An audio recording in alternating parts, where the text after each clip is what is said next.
Well, good evening. I'm Rick Dancer, and I'm just gonna. I'm not warning you. I'm just telling you that we're going to have a very intense conversation.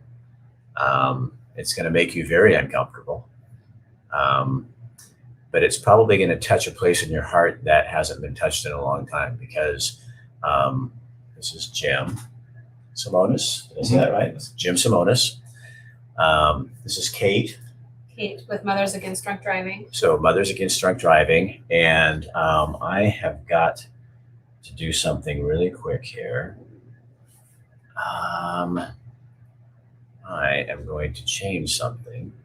Our show is sponsored by Buck Sanitary Service because Lisa and Scott Well are the greatest people. And they say, you find a story that needs to be told, and we'll sponsor those stories. So I know the Wells. Do you know the Wells? Yeah. God, they're the best people. Their son did some hanging for me. Real nice, real good, nice kid. Yeah, they are such great people, and they'll always let us do anything we need to do. And so they're sponsoring our show tonight, and also Cobra Grove Car Wash, Jim and Renee over there, who will always let you. But we're not going to run the usual ads because it's just not appropriate. So Jim lost two children to a drunk driving accident and almost lost a third. Three kids in a car. I'm going to let them tell you the story. But I'll tell you, I saw this online. I think somebody sent it to me because they know I'm a sucker for some horrible thing because I want this man to be able to talk. And we're going to talk about the what happened and how it happened. And I'm kind of, I don't get tongue tied very much like this, but that when I read it, it was like super long. And I read every single word, and by the time I was done, I was in tears. And I said to my wife, I have to get these people on my show. Angela loves you guys. And Angela was in this as well, this incident. Jim, why don't you start and just tell, since Angela's right here, we'll start with that. She's driving down the road. You kind of explain what happened. Yeah. So, young man by the name of Austin Hillsman. His family's from Brownsville. He grew up in Brownsville. Well, he grew up in Junction City in Brownsville. He was working and living up in Washington at the time. He was going to come down and see his parents for the weekend. He bought some alcohol, about 30 pack or so of beer and a fifth of whiskey, and in Washington, and hard spirits are purchased at stores there.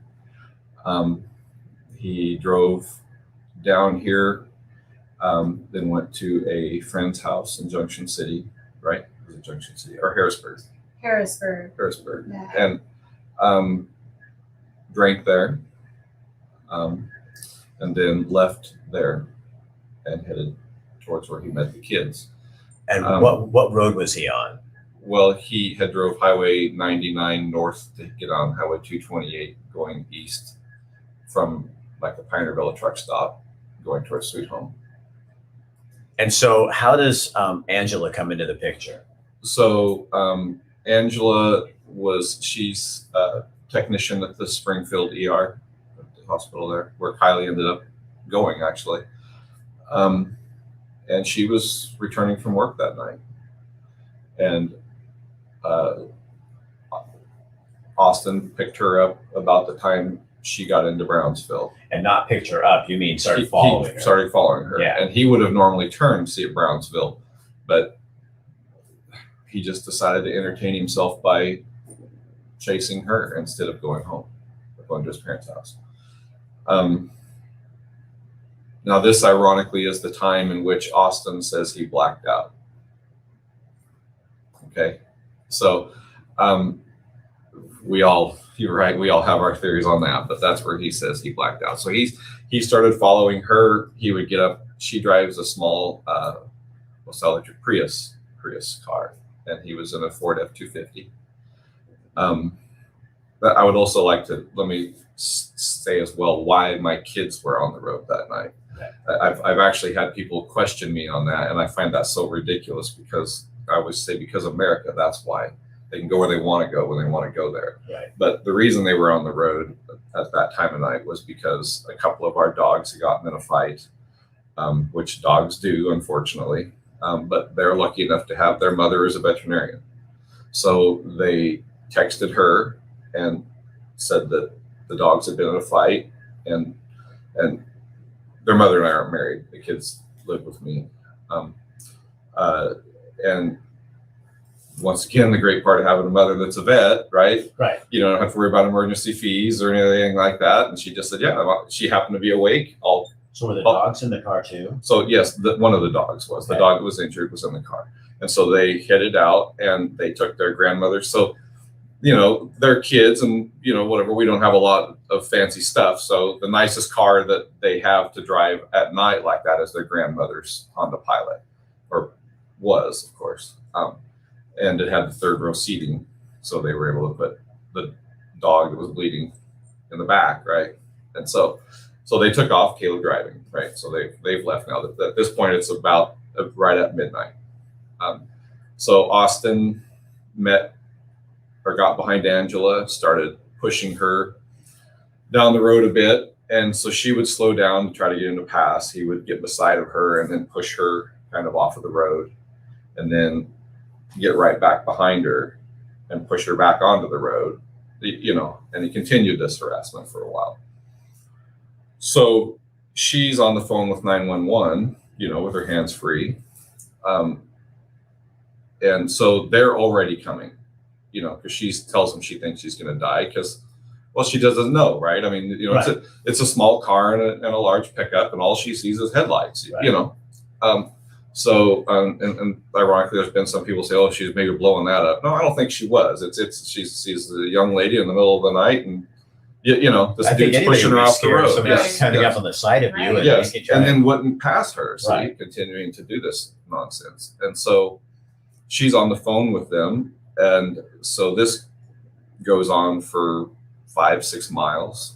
Past the point where he was supposed to have turned off to go to his parents. Yeah. So, because he would have normally turned off to Brownsville, and this is past Brownsville on the way to Sweet Home. Right. He's just continuing on this. And your kids are on their way to Brownsville because that's where the animal clinic is. Or your yes. wife and yes.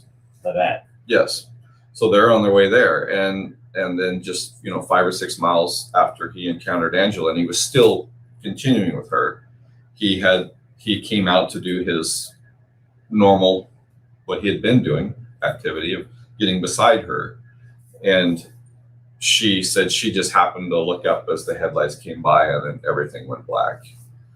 And so she told the 911 operator that he just hit somebody, and I don't, and she says, I need to go back and see if I can help. And they told her, no, you can't, because, and rightfully right. So. They don't know what his intention was with her. Right. They can't send her back into that.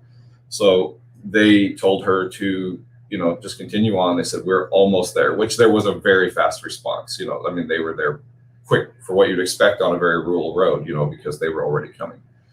As a matter of fact, one of the troopers said that that normally when they come to calls like that, they have a certain, he's an older trooper, and he talks about how he gauges his speed based on what he thinks is happening.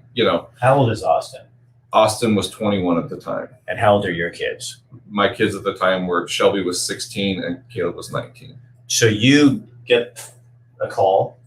So yeah, so to keep going, and we can get into more details as we go, but just to give you the timeline. Amy was their mother. She was just a few minutes behind them because she was on her way to Brownsville as well, and she lived in a house in Sweet Home. Oh no. So there had already been some people that had got there, and I don't know if you want me to go through all of that with you or not. Probably, I guess you already warned people. Yeah. But so I'm going to go a bit through the he said, she said stuff too. Okay, if that's okay, because it's all public. It was in trial. Right. This has gone to trial, you guys, and the sentencing is next week, and that's why we're talking about this now, because they need your help. So when the wreck happened, we say wreck or murder or any other term. We do not use the word accident because there's no accident when it comes to drunk driving. blow that one out the window. Right.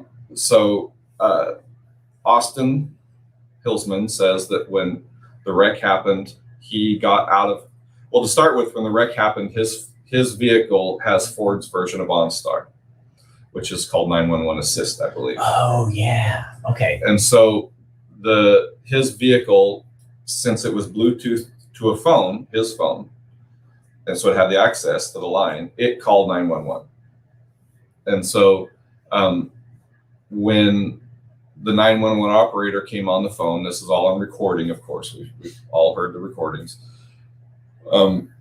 He, in a very calm voice, says, "No, there's nothing wrong.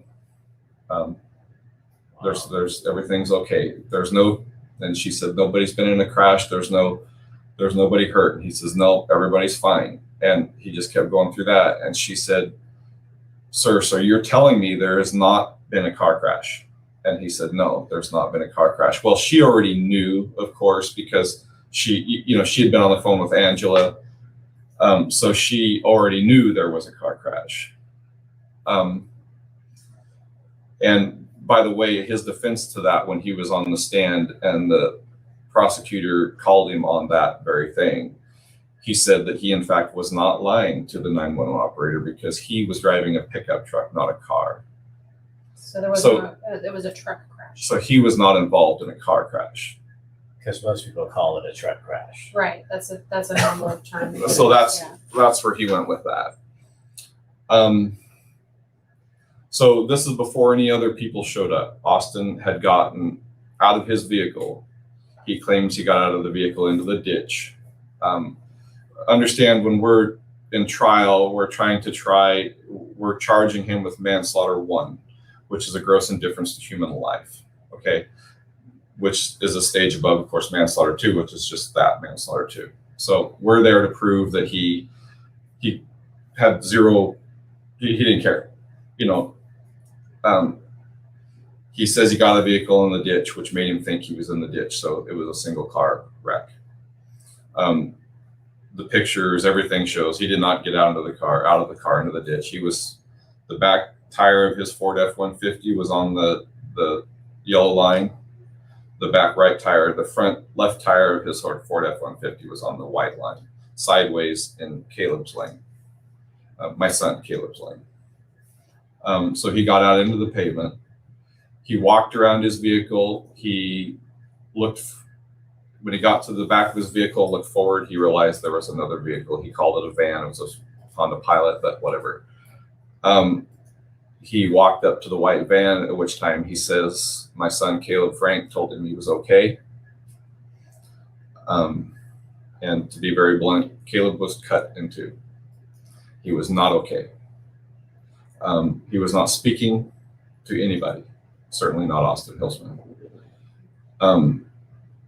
He walked around the vehicle and says that he assessed that everybody was okay. Shelby Rose was destroyed. She was alive, but barely. So your son, his bottom half was ripped off of him. He was a half, and Shelby was crushed in the front, like right into the dash. Her extremities were crushed. Her chest and everything was crushed. She was alive, but she was alive. A lot of paramedics. I have friends that are a friend that's not a paramedic, but he's a first responder. And they say that it's fairly typical when people get crushed like that they can survive that. Actually for quite a long time. It's when they release them that the problems happen, of course, because that's when they lose all their blood and the pressure. So your other daughter's in the back. Shelby. So no, Shelby's in the front. Kylie's in the back. Okay. Kylie was in the back, directly behind Shelby, and so I can actually go to them now because so now Austin claims he's walked around and assessed everybody's fine. Okay, while this is going on. Kylie Ann wakes up. We don't know how long she was out, a minute, 2 minutes, 30 seconds. Nobody knows, right? She wakes up. She's laying on her side in the back seat. She's damaged pretty severely. Seatbelt damage, of course. Her intestines were broken a couple of places. Just massive damage, to her. She was able to set up in the seat. reached forward and had her fingers in Shelby's hair. And Shelby initially, when she came to, she was saying, "Owie, owie, owie, somebody help me, please, somebody help me." Those are her words. I'd also like to add that Caleb's last words were, "Oh shit," as he saw Austin, and he was going for off of the road. But Austin caught him. I'm just saying that's his last words. His last words were not to Austin Hilsman saying, "I'm okay." Right. That the family or Austin or whoever has no idea to us in our minds how far of a line that is to cross for him to say that my son spoke to him. I mean, I got to say that that's one of the largest offenses that I came out of that trial with, that they would actually say that. It's just terribly offensive. His last words wouldn't be, "I love you," to his sisters, as they were trying to say to him. Not telling somebody when your bottom half of your body is ripped off you, "Oh no, I'm fine." I'm fine. And his sister's dying. Right. But we're fine. So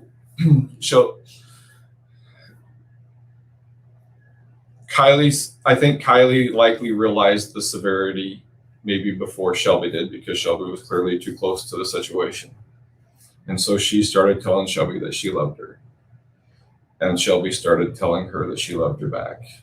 And I think that's, apparently the speed kind of slowed down a bit then, because I think, as we'd said, I think maybe people understand the finality of their situation a bit. And I think that Shelby maybe understood that this was going to be maybe her last words that she spoke to Kylie. But she did see you. Yes, she saw me. She didn't speak to me, but she saw me, and she saw her mother. So, to continue on with that, a young man by the name of Ronald and his mother showed up. They were the first ones to show up on the scene. And of course, when they pulled up, it was just black, right? They, as a matter of fact, had went a little past it, and then was like, "Wait a minute, something was in that lane," because it was completely contained within the westbound lane of Highway 228. So they backed up and saw that it was a wreck. So Ronald went straight to the car, to the driver's door, and he, of course, couldn't open that, and was able to tell that maybe that wasn't where his efforts should be anyway. Because, like I said, nobody walked up to that car and didn't think it was okay, or that thought it was okay. He went around the back. He saw that Shelby was pretty bad, but he was able to get Kylie's door open, the back passenger door. Kylie, it tears me up a bit. So I've always been, call me corny. I've always been the guy that tells his kids I love them all the time, and I always call them little sweeties, and I call them honeys, and I always do. Maybe a bit because a lot because I like it, and maybe a bit because they don't sometimes. When they're younger, they're like, "Oh, you're that dad." Yeah, you know what I mean. And so we all had that dad. So I always did, and my grandfather was that way with me. So and he raised me, so I just kind of do that with my kids. And so she said at first she thought it was me, because Ronald was calling her sweetheart and honey and saying how, I got to get you out of here. That's and so sweet. so she said initially she thought it was me, and then she realized, that it wasn't, of course. But he was very comforting to her, and he, he told her, said, "This is going to hurt a lot, sweetheart, but I got to get you out of here." And she doesn't really know how I've never actually asked him how he got the seatbelt loose. I don't know how he got it loose, whether he cut it or what, but apparently he had to get it out of her body a bit. Right. And so she said that sucked much, right? Yeah. That sucked a lot. And so he got her out and got her alongside the road. And she said that's when it got interesting. So, well, nothing was interesting, but she said, so Ronald's not a big guy. He's just not. He's what, 5'5", maybe something like that. He's not a big guy. And Austin's not necessarily a little guy. But Kylie said that will always stand out to her is how sweet and kind he was to her. But when Austin would try to come into the scene, and touch, in particular, he kept trying to touch Shelby. She said, Daddy, it was crazy. She said he became so scary. Ronald did. Because Ronald did. Because really? he's a dad too, and he did not want this guy near them kids. Right. And he was keeping them back. His mother had gone over and to speak with the driver of the pickup. She didn't know what Ronald was doing, okay, because she went to the pickup, and that's where she encountered Austin. Austin was going through his pickup, rummaging around in his pickup, and she asked him, are you okay? He said, yeah, I'm fine. Everybody's okay. I just need to make a phone call. I've got to get out of here.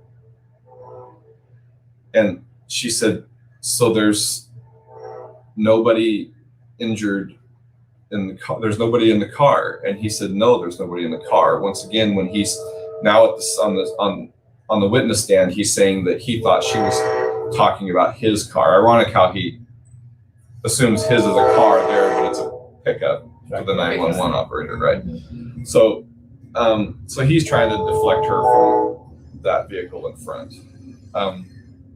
Well, he is looking for his phone, is what he was looking for, because it had bounced somewhere in the car.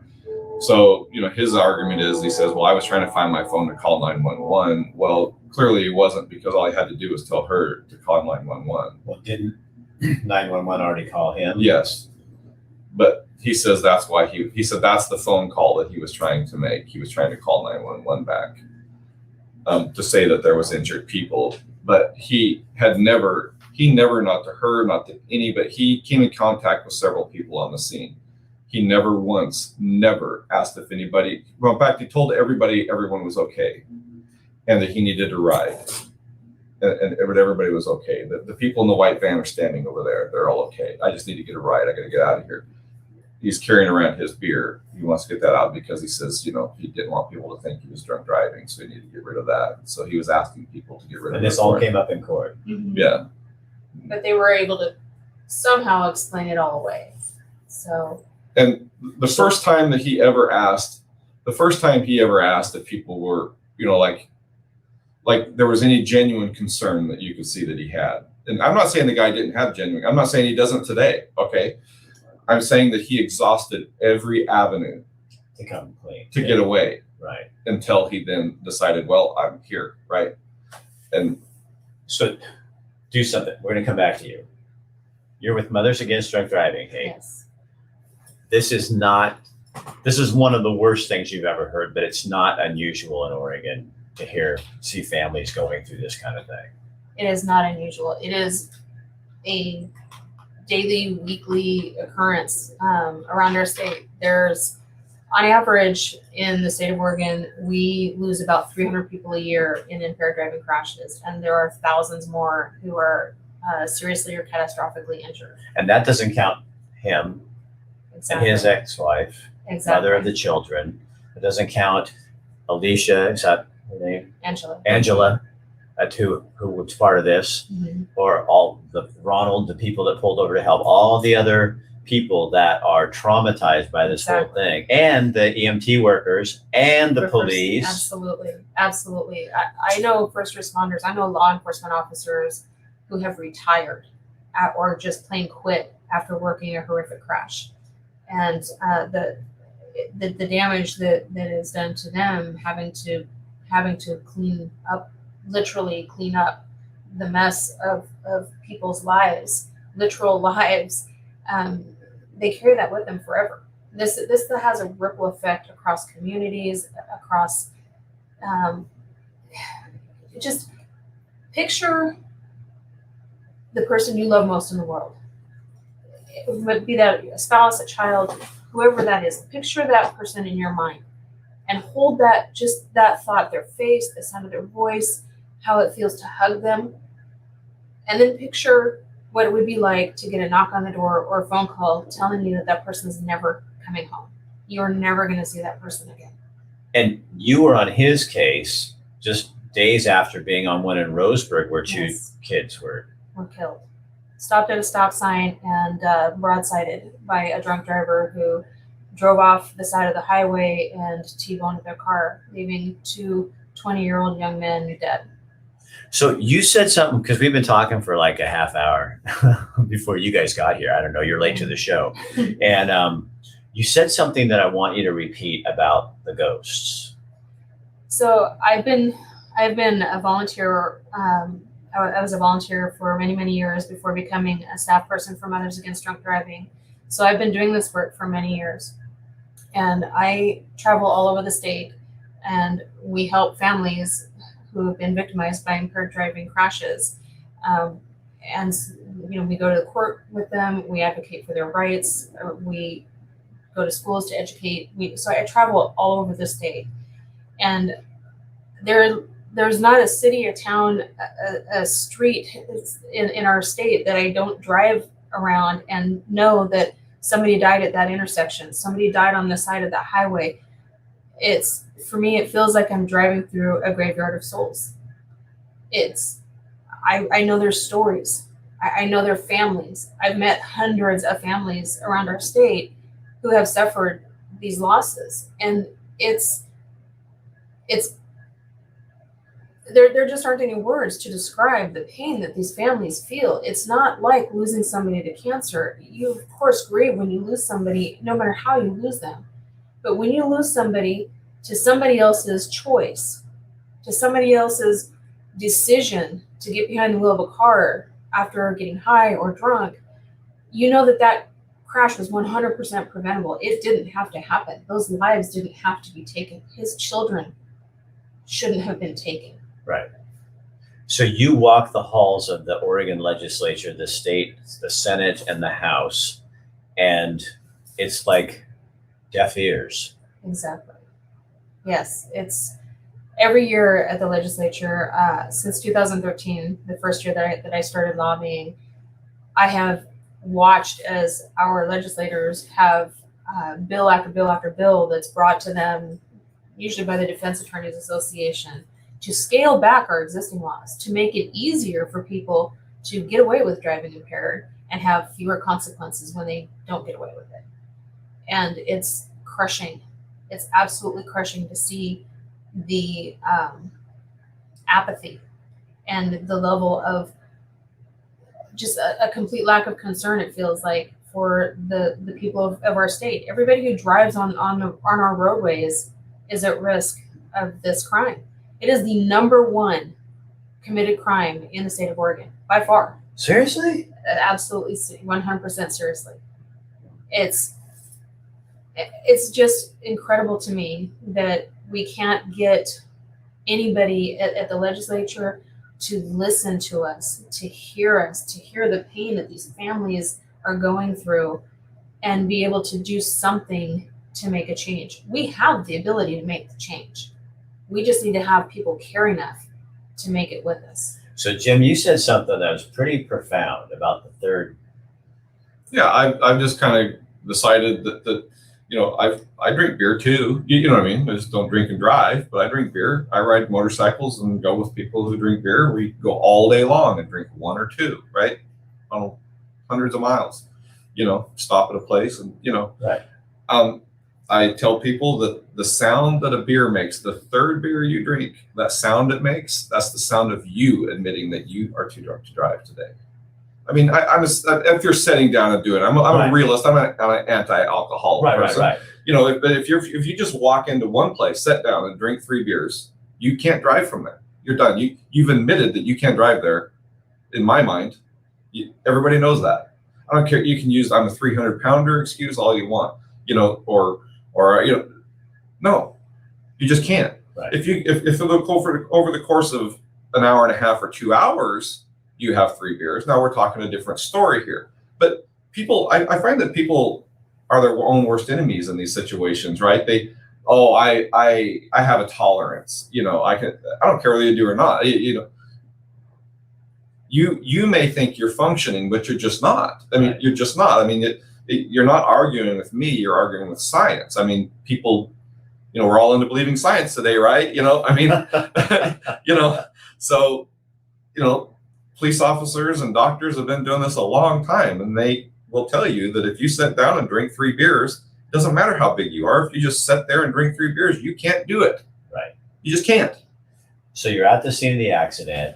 Well, your daughter looks up at you. Well, before that, I don't want to, skip, aim. He had, so Ronald, I'm sorry to get my train of thought right. So Yeah. Ronald had gotten Kylie out of the car. And of course, 911 calls are going, like crazy now, right? As other people are showing up. Austin's still trying to get away. About the 3rd vehicle, I think, to show up on the scene is my ex-wife, Amy Simonis. So imagine that. Yeah. People, Mother. Yeah. And she she got out of the car and she recognized it right away. So she saw Kylie sitting at the side of the road, and she was able to speak to her. She went up and assessed the damage in the car. We don't get very good cell coverage at our house. So she tried to call me, and all I could get out, I knew it was her, I saw the caller ID, but when I answered it, I heard her say something, but I really couldn't understand it. So I texted the kids on a 3-way text, and I would expect a pretty quick answer because 2 of them aren't driving, right? And I just said, well, your mom tried to call me. Is everything okay? And no answer for, 30 seconds maybe. Well, that's too long, right? When 2 of them. So I went out to the living room where there's a better coverage. At this point, it's, 12:15 or so a.m. I called Amy and she answered and she said, Jim, it's bad. She just started right that way. She said, Jim, it's bad. It's so bad. She said, Caleb's dead. I think Shelby's dying. And Kylie's out of the vehicle, but not good. And so I know I wasn't being cold to her, but you kind of go into a triage mode there, and I sometimes feel bad for that because my mind already kicked Caleb out of it because I was already told Caleb's dead, So I just went into Shelby, is Shelby still in the car? Is she speaking? Is she doing this? And, Amy wasn't able to really answer because she's just not, And so she told me where it was, and it was just a 5-minute, 10-minute drive from where our home is. So I headed straight in there. And so then when I got there, just as the ambulance was pulling away with Kylie, because they were there fast, because as I said, they were already on their way. And to add to her statement there about the emergency responders, understand that we come from a small community. So these people knew these kids. Right. So that adds a whole, okay. Yeah. So I stood there,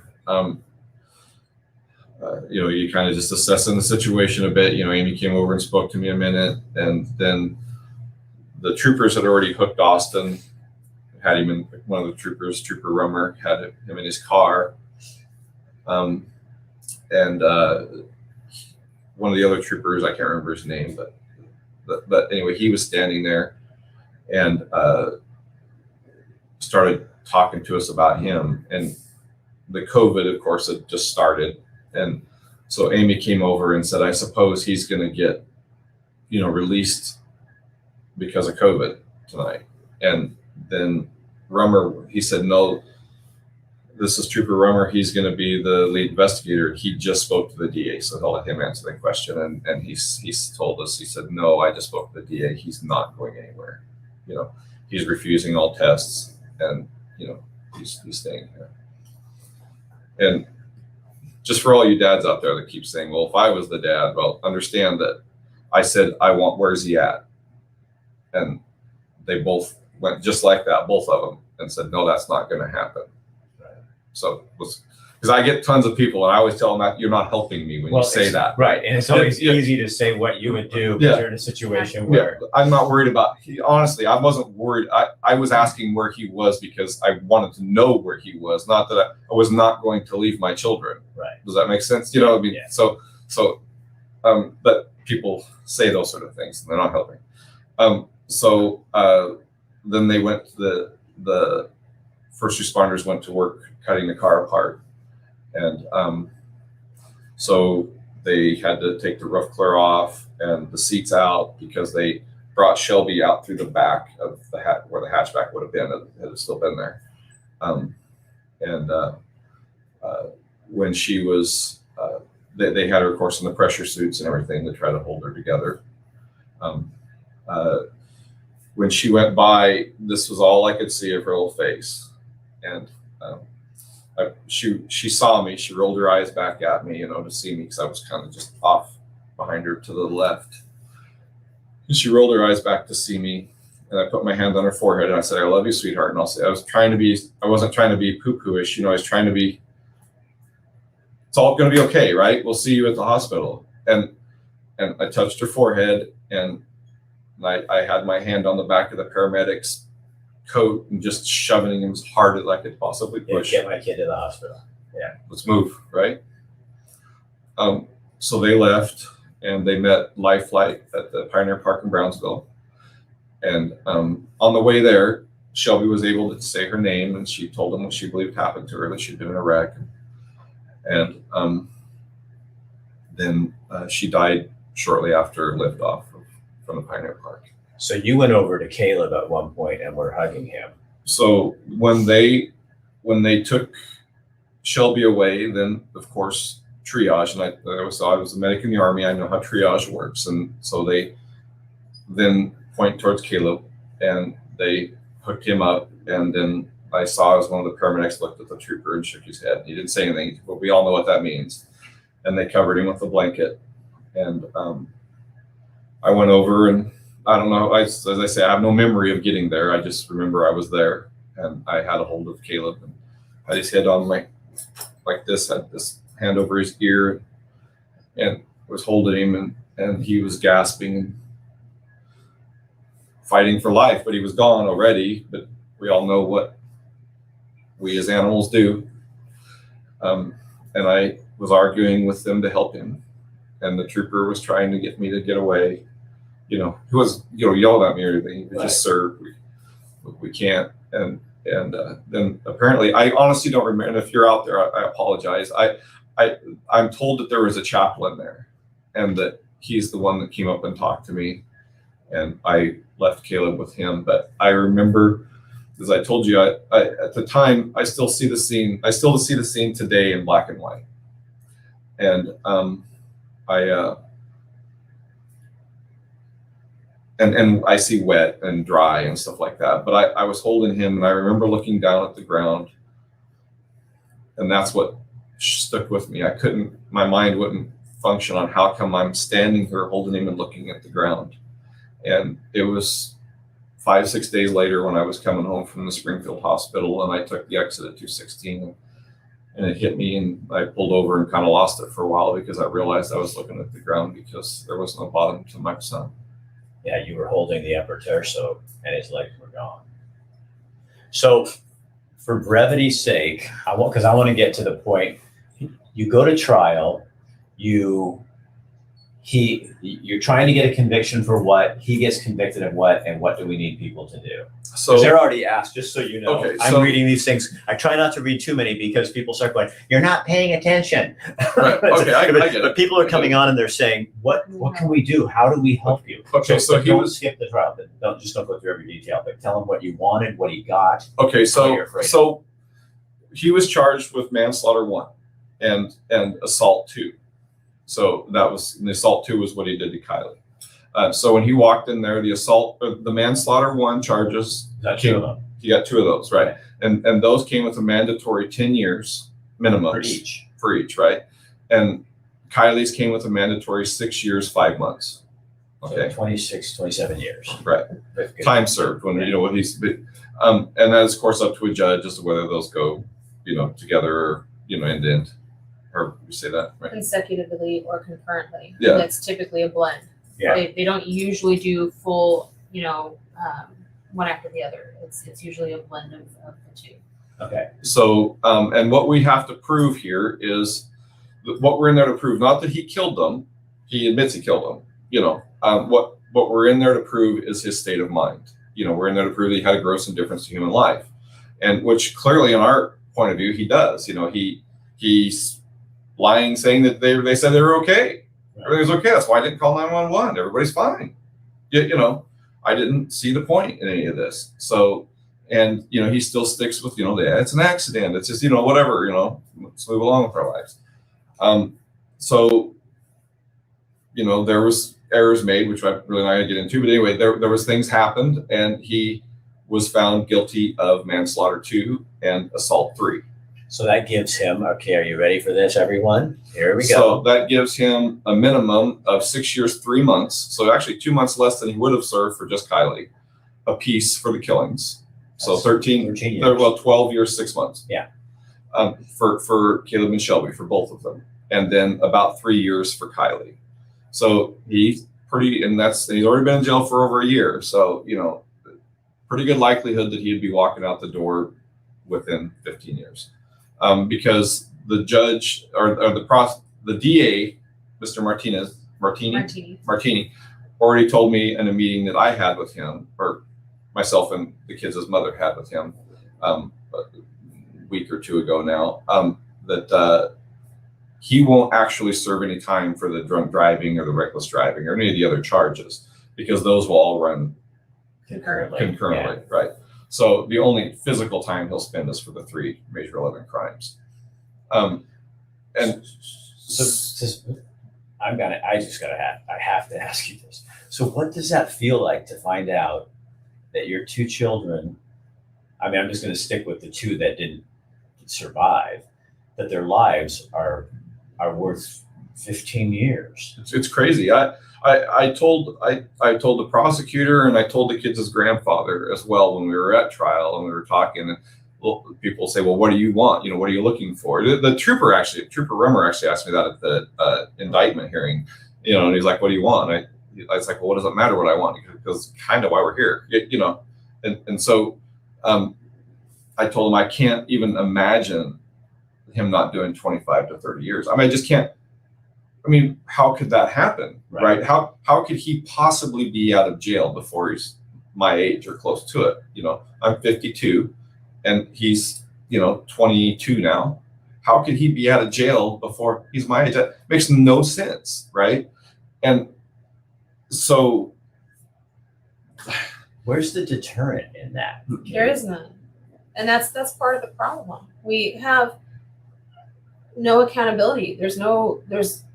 I've seen cases, and I can't share names, but there's a case where a mother was driving impaired and caused a crash, and her 2-year-old child was killed. She got 18 months. How is that a deterrent? It's not. Right. It just isn't.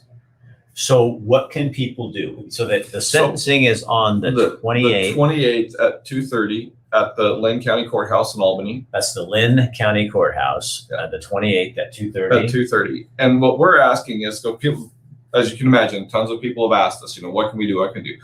So ultimately what we need is presence. We need your body. We need your bodies there. We don't need you. We aren't asking you to stand out there and chant or light torches. Matter of fact, when it comes to any kind of stupid stuff, don't bring it in the name of my kids.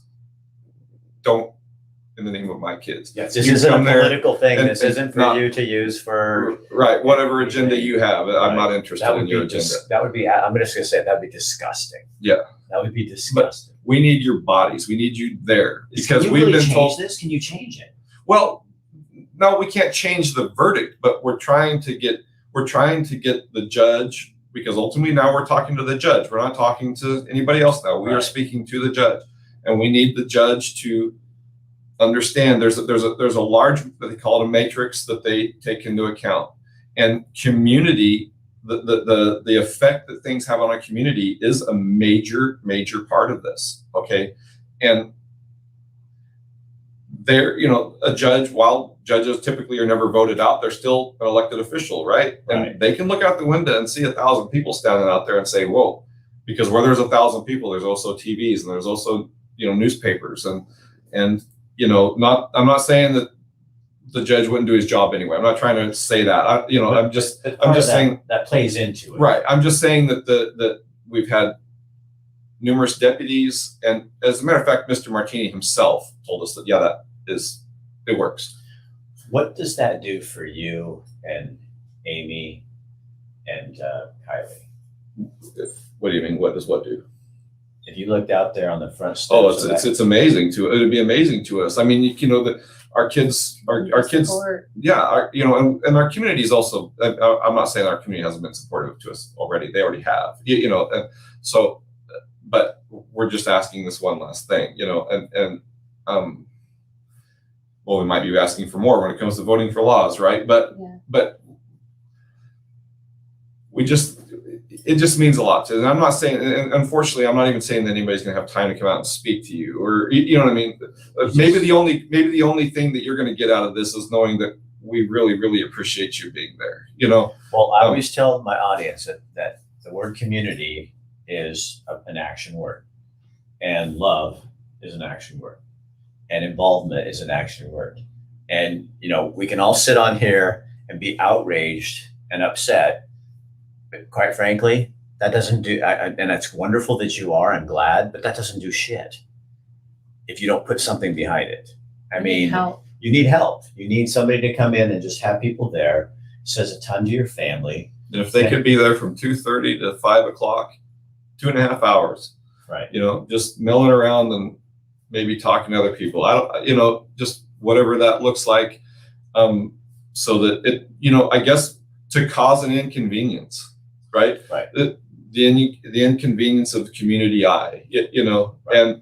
And power numbers. I know that they're already organizing their security. They've told me that, and so they are going to allow a certain number of bodies inside the courthouse itself. But that's going to be a number that they're going to determine, not me, of course. And I would imagine that's going to be whoever walks through the door first. They'll be allowed not in the courtroom, of course, in the halls and stuff like that. And I'm sure they're going to be very strict on certain rules as far as that is concerned too. But they are going to allow a certain number of that because, but they're not idiots. They know what I'm doing and what we're doing, and they know that people are going to show up. And that, but I'm just saying, understand there'll be rules. I don't know what those are. Okay, last thing I got for you. What do you miss the most about Egypt? Well, that's hard to just say, right? Just their presence, frankly. I often say I have to sit down and write things down so that I don't forget small little details of my kids. But I would think with Caleb, just his calm nature, he just always had a way of. Caleb was a person that very seldom spoke. He certainly didn't get that from me, but he just did. He just very seldom spoke. He just always listened, and usually to the point you would think, wow, this kid just not paying attention, and then he just did, and he just made everybody feel good because he paid attention to them and he remembered small little details of their lives that maybe they didn't realize that anybody even noticed. And Shelby, her laugh was just awesome, and her dimples. I used to have a joke, and people still laugh at me about it because she had dimples, right? And who doesn't like that? But I would always, since she was very little, when she would smile, I'd say, Shelby, put those things away. Nobody likes people with dimples, And she'd give me a nasty look, And you guys, by the way, you can't see, but Caleb's over here, tattooed, and Shelby's on this side over here. So one thing, and I hope that people don't take this the wrong way, this isn't trite, but I keep thinking, what happened to the dog? Okay, well, no, that's a good question. I just keep feeling she's okay. Fine. She's fine. Her name's Darby. She's fine. She was very sore. She didn't have anything broke. Amy did full body X-rays on her, and she had nothing broke. But she was in the back seat, and the seat, for a dog, she's a Kelpie Border Collie cross dog, so she's not terribly big, 35 pounds, 40 pounds.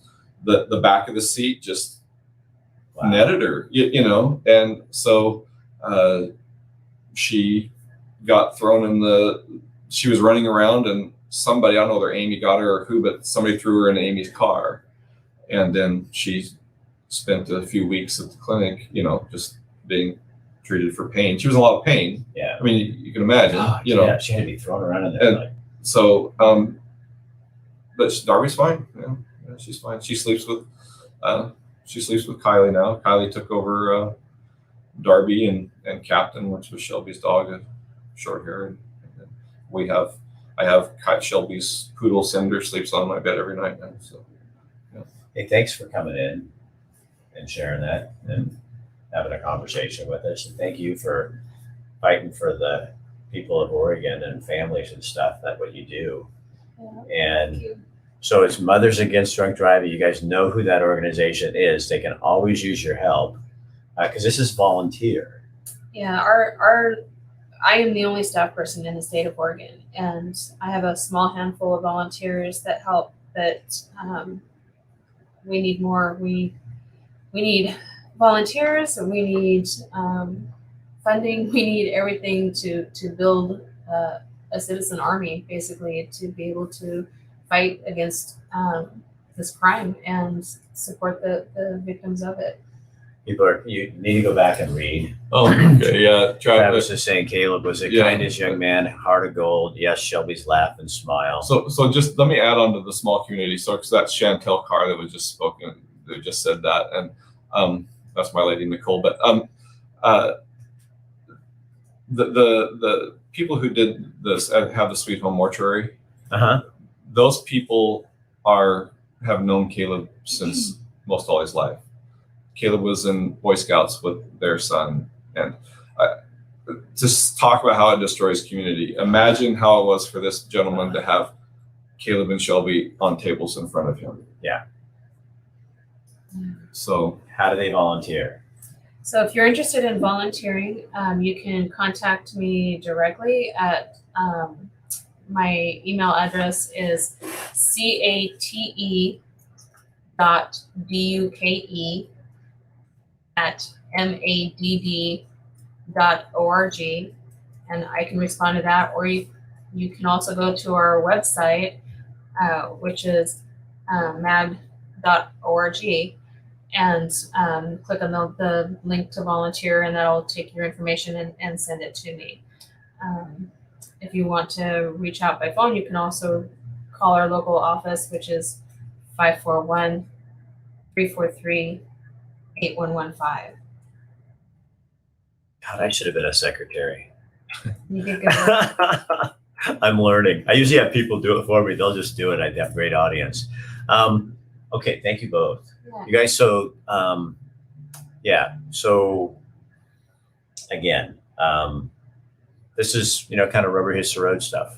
If you feel so inclined and this angers you and bothers you and you feel like it needs to change, then get off your butt and do something about it. And don't just sit there and feel sorry for people. They don't need you to feel sorry for them. What they need is your support. And so if you could show up on the 28th, 2:30 at the Lynn County Courthouse. It's right in downtown Old Albany. And just show up without any flags or any of the other accoutrements that we are used to now. This is not a protest. This is simply a bunch of people loving each other and loving two kids that you never knew, but that they knew very well. And that would be saying a lot to the family and the community and other people. I'm Rick Dancer. That's it for tonight. Tomorrow night, we're going to be down in Klamath Falls. Well, we'll be doing a live with Klamath Falls. Huge water issue down there, and people are running out of water. It's complicated. It's between the tribes, the fish, the farmers, and now residential people are actually going next door to their neighbors to get water so they can wash their dishes and flush their toilets. So it's serious, and these people have been begging me to do something, and I finally got the folks to talk with us. So we're going to be doing that tomorrow night. On Wednesday, we're going to be talking with an organization called On the Line or On the Inside, and they help women prisoners get their lives together through art. I'm also working on with Priority One because it's all hot out there, and they're going to help us figure out how to cool our houses better. We're going to be doing that, and then the Blue Life Bistro or the Blue Valley Bistro's on Thursday night at 5 o'clock, and we'll be at the Emporium in Veneta on Friday at 5. So that's the whole weekend shows. Thanks again, you guys. And share this on your page. That's the best thing you can do. Just put it on your page, because somebody might be going by and look at that, and they might hear that little context about the third beer. You hear that sound, it's time to stop and put it down and get home and don't do it. I'm Rick Dancer. Have a great night. Thanks for helping.